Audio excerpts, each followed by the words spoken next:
Welcome everyone to another rundown episode here where we're going to go through the Benchmade Shootout.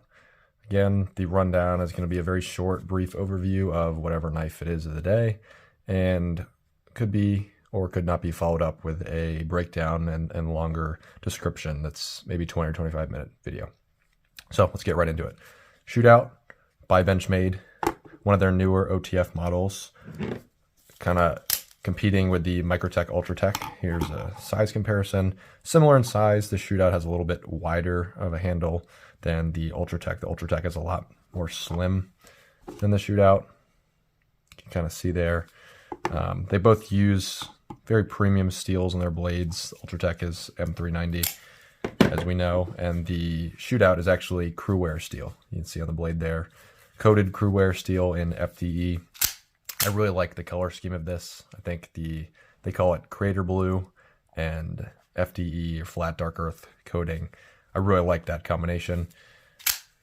Other big thing about the Shootout is the grivery or plastic polymer handles.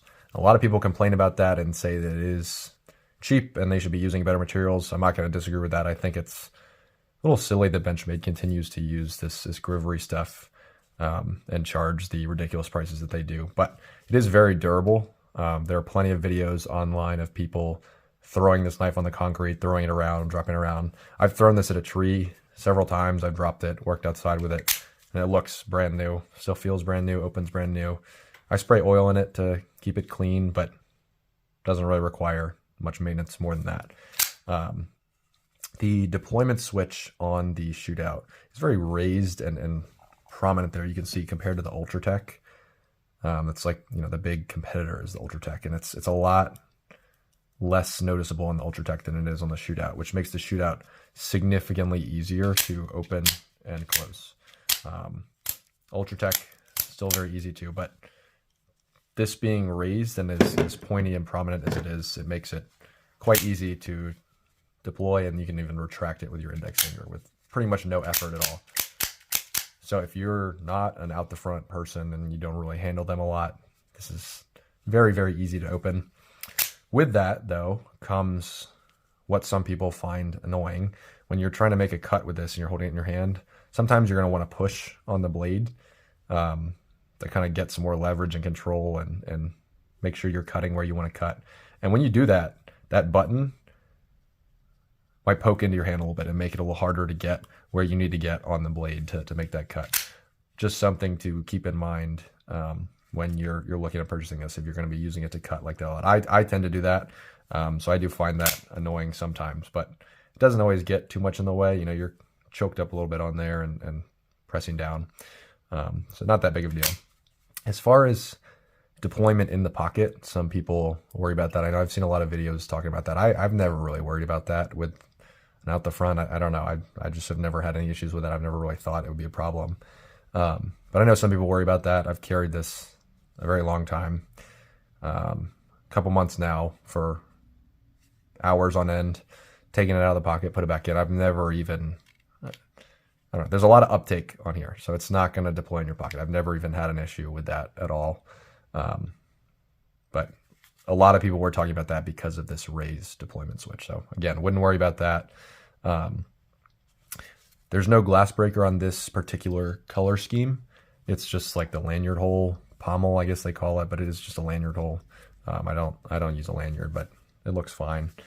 The pocket clip is deep carry, standard, kind of the big Benchmade one, the same one that's on the Adamas.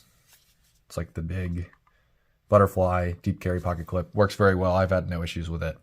As far as the finish on the blade, when I first got this, I don't know if it was like the oil in the knife or what, but every time I would make a cut, the blade would show it. And that was really frustrating. Like, I'm making one cut. Why does it look like the blade's getting all scratched up? And I don't really care about what, like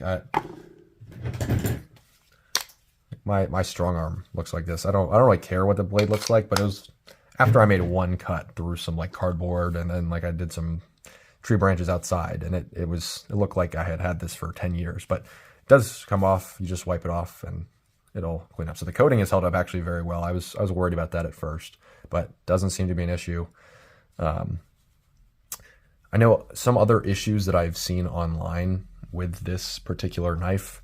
I think it was actually the black CF Elite model, like the carbon fiber plasticky version, where the scales were not sealed all the way properly. Like there was some gap with the scales, and I think that was causing this guy some deployment issues. I have not seen anything with that. I think that could be solved if you like. I always tell people, if you're gonna buy a knife, if you're gonna spend this kind of money on a knife, go hold it before you actually purchase it. It's very important, so you can feel it in your hand, you can inspect it, make sure there's nothing wrong with it, make sure it works, fire it a bunch of times, and just, you know, make sure you like the feel of it before you spend that kind of money. Versus buying it online, getting it, having to return it, or not noticing something until you actually need to use it and there's something wrong with it. What else with this knife? The grivery, yes, again, I kind of mentioned before, it is the grivery, definitely feels like it. But when you are deploying it, you might be able to tell if I fire it here. Let me. There is that little squeaking noise, which I have not been able to get rid of. I've oiled and blown compressed air and cleaned this knife a lot, trying to get rid of it. I haven't been able to get rid of it, so I guess that's just kind of how it is. It's not that big of a deal. It doesn't matter. But I was concerned at first because I didn't notice that in the store. And then I got home with it and I was using it and I heard that squeaking. So I was like, okay, I hope there's not a problem with something internally. But haven't any issues. Oiled and cleaned it a bunch. No issues. I think that's cool about the Benchmade out the front is that the blade is like centered compared to an Ultratech or pretty much any other OTF that's common that I'm familiar with. You can see that the Ultratech is not like centered. That doesn't really matter, just kind of a cool thing. But finally, I think the retail for these is like $300. Do not pay $300 for this. That's insane. Wait for them to go on sale. Make sure you know all your laws in your area before you try to carry this. Make sure you're not, breaking any law that you might not know of. Just look it up. There's like a site, I think it's called like Knife Laws or something like that, where it'll tell you in your state if it's legal to own. I think California might be the only one where you're not allowed to own certain things, but especially carry. Don't carry this illegally. Make sure you're following the laws. But do not pay $300 for this. Wait, they go on sale. Black Friday, I think there were big sales. Christmas time, I'm sure like 4th of July, some sites will do sales, but make sure you're not paying full price for this. That's insane. But I totally would recommend this knife. Absolutely love it. No issues at all. I think this is the only out the front automatic I have that I've never had misfire with, and I've had it just as long as some of the other ones that I have. So I would absolutely recommend it. Love it. But just do not pay full price for it. You do get Benchmade's warranty and everything, but still $300 is outrageous. Just wait for it to go on sale. But thank you for watching. I hope this is helpful to some of you. And if you'd like, I'm happy to release a longer cut version of this where I'll use it outside. I'll show it being used and show what it can hold up to. But thank you. Stay tuned for the next video and enjoy the rest of your day.